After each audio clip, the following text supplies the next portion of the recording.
भंडारा शहरातील civil line येथे मोटघरे फटाका सेंटरजवळ घरगुती वादातून पतीने पत्नीला मारहाण केल्याची घटना उघडकीस आली आहे। या प्रकरणी पतीच्या विरोधात भंडारा पोलिसात गुन्हा दाखल करण्यात आला आहे।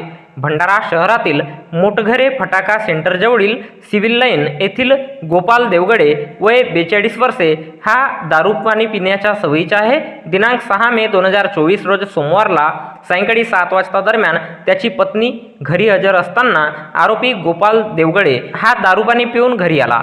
त्यावेळी त्याच्या पत्नीने मोबाईल कुठे आहे असे विचारले असता आरोपी गोपालने मोबाईल माझा आहे, तुला काय करायचे, माझा मोबाईल कुठेही पडो असे बोलून शिवीगाळ करून थापडबुक्क्यांनी गालावर मारले आणि घरातील भाजी कापण्याचा चाकू घेऊन आपल्या पत्नीला उजव्या मांडीवर मारून जखमी केले।